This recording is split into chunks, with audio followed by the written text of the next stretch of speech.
All right, so now that we know where the colonies have come from, as well as how the people got there or who they were, we need to talk about how the colonies expanded and the bit of trouble or battles that they faced, not just as colonial people, but between different countries and other people, such as natives, in that area.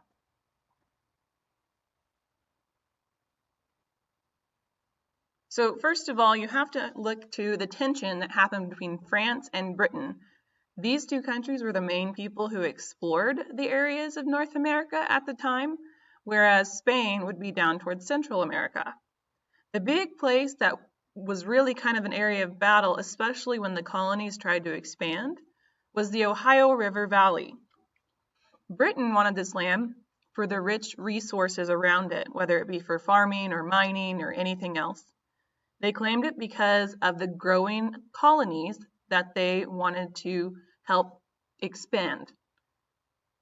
France claimed this land because of the fur trade that they had already had with the Native Americans. So they wanted to keep this business and help it to grow even more. Neither company wanted to share business, especially when it comes to Britain or like France on the other side. Later, we'll see how Spain was involved in that same issue with Ohio River. Both sides had protection, and they also had ways to prepare for battle. France built forts along the Ohio River, such as the areas of Lake Ontario all the way south to the Ohio River. Britain built forts along the western border of Pennsylvania, and this was attacked and seized by France. But then France then finishes this fort using their own ability to disrupt something.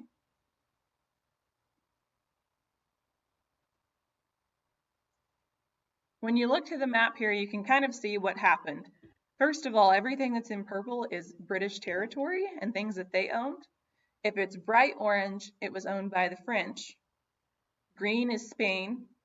And if it's striped, that means this is the main area that France and Britain fought over. Many times saying, well, I own this one, but British will say the same thing. Also realize that the British American colonies were expanding west, and that became even more frustrating for the French. This is another good example of how those forts played a part in the battles between the two countries.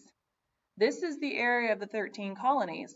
If you notice, a majority of these forts that were part of the battle between the two countries are right along that border, even going further south towards the Ohio River. When you look to this, you have to think about who was involved in the battles between the two countries, as well as what exactly happened. One of the founding fathers, George Washington, actually led a militia for Britain before he became an American founding father. He actually fought for Britain to drive that French company out of Pennsylvania Fort, or Fort Duquesne. So essentially, George Washington wasn't always the American leader that we know. Originally, he was someone who fought for Britain at the very beginning of the colonies. France has Native Americans as allies, and so they attack Washington, winning against George Washington. They even take them hostage and force them to surrender. But later on, both the British and the French try to get even more Native American allies. So the British try to take the same idea that France had. But because of the trade that they had for fur and fish and everything else, France had a better advantage with native allies. The British tried to make what's called the Iroquois Treaty with the natives, but they refused, only saying that they would stay neutral between this battle of France and Britain. So they didn't even want a part of this entire fight, even though some of them were willing to be allies with France. Regardless, they didn't want to openly pick a side. They wanted to stay neutral, and it actually helped their people survive this.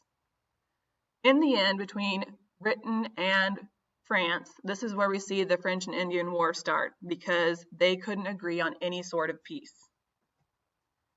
Looking more into this, the French and Indian War actually has a victory for the British, but it's a bit of a complicated matter. The new Prime Minister, William Pitt, was a military leader, and he sent troops over from Europe to the New America area. They open the river valley with the helps from some natives. They conquer French areas of Canada. They win battles to take over Nova Scotia. And they capture the fort and lake area for Ontario. They take over what's called Fort Necessity, which originally was Fort Duquesne. So the one that they originally lost, they now gained their own fort back because of how important its location was. On September 1759, they took over Quebec from the French, which was at the time the capital of New France, marking the end of the French and Indian War and the defeat of France in that entire area of the Americas. This was later enforced through the Treaty of Paris, giving Britain the land east of the Mississippi River and Florida, taking that from Spain. Spain received land west of the Mississippi River after this treaty.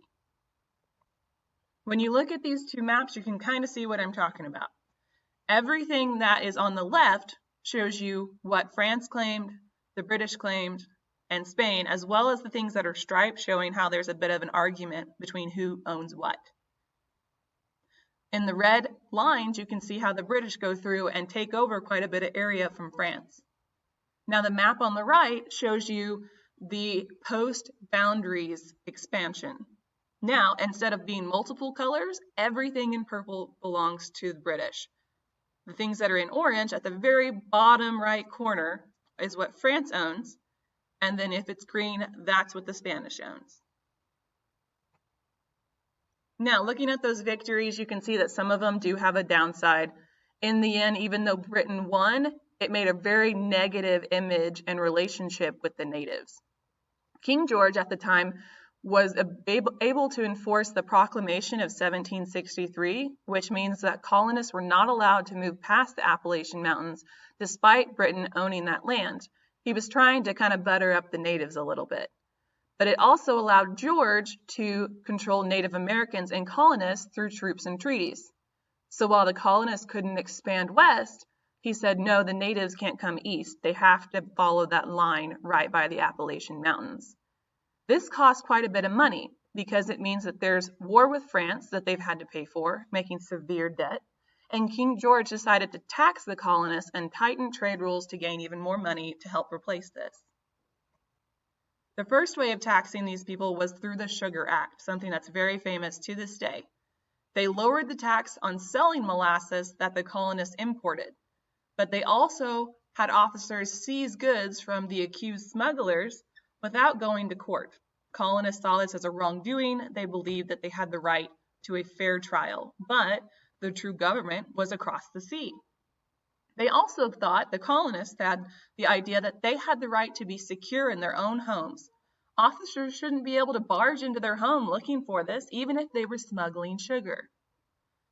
Many of the times, this is what caused boycotts, such as its ability to refuse to buy a good or canceling of the legislation. Making the colonists even more angry was the Stamp Act. More taxes were enacted by Parliament to try and get that money back, but colonists argued that only their assemblies of government had the right to enforce it. Basically, they said, why in the world are you making rules from across the ocean when it's us who are involved in the events around us? They got the Stamp Act repealed by Parliament eventually, but this made the Declaratory Act be involved. So while they got rid of one, they got the other. And they said that the British had the right to tax and make decisions for the British colonies. The stamp that you're looking at the bottom here is what it actually looked back like in the day. Now, add to the list the Townshend Acts. These are taxes imported on all goods such as glass, tea, and paper. This was paid when the goods arrived, and so the colonies had to pay for them to even get them out of the harbor. They protested this act by encouraging people to wear their own homemade materials or buy fabrics, even things that they wanted to keep in the Americas. They didn't want to buy it from overseas. Types of action that made the colonists form groups to help fight against these acts are people like the Sons of Liberty. These people protested in the streets. They burned effigies or what's called stuffed figures. And they wanted to make sure that these people who are being burned are unpopular tax collectors. That's what you see in the picture below. Now, all of this fighting and all of this repeal actually leads to the Boston Massacre. March 5th of 1770, during a rebellion against the British redcoat soldiers, angry townspeople surged forward as a crowd to fight them, and they even threw sticks and stones at the soldiers. One soldier was knocked down, and the soldiers began to fire and kill because of that reaction. In the end, about 5 different colonists died. Using propaganda, Samuel Adams actually made posters to describe what happened with a large amount of exaggeration. While the most important and famous picture we see all the time is the 2 different sides fighting at each other, it's way over the top. But it helped bring more crowds to fight against the redcoats, and that was its entire purpose. This led Parliament to repeal all legislation except the one on tea. This is the picture I was talking about. Notice how dramatic and bad it looks. The Boston Tea Party after the Boston Massacre means that the East India Company was shipping tea to the colonies despite issues with the colonists. Philadelphia actually made ships with tea turn around in protest at one point, and in 1773, 3 different ships with tea arrived in the Boston harbor, and the Sons of Liberty on December 16th dressed as Native Americans and threw 342 chests of tea overboard into the harbor. Now, even more things to add to that list of taxing is the intolerable acts, or what they call coercive acts. Forced colonists to let British soldiers live among them. And what did Massachusetts do? They banned town meetings in Massachusetts because of the Boston Tea Party and stopped shipment of supplies and other food until the tea was paid for. They tried to cut Massachusetts off from the other colonies, but that had the opposite effect. These actually brought the colonies closer in fighting the British because of all of the things that were required, and that the law was actually passed even into Canada. To prepare for fighting the British, we created what's called the Continental Congress. In September of 1774, 55 delegates met in Philadelphia, and this is where leaders from 12 out of the 13 colonies meet to discuss this. The only person that didn't show up was Georgia, and that's a long way to travel back then on 4 wheels. Historical figures that we know today that were actually at this meeting include Samuel Adams, John Jay, and Patrick Henry.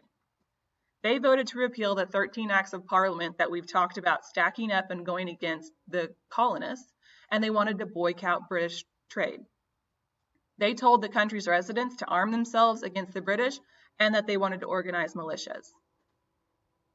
In the end, everything that we've seen happen, every piece of acts or legislation came from Great Britain, and the way that we would fight it not only is rebellion, but in the end, they made their own version of government to help go against this. The most famous people we know about are the ones that had a key action to all of this, but many of the times they kind of twisted events to make it best for them. Make sure to have everything on the notes that are highlighted in red wrote in the blanks that you have.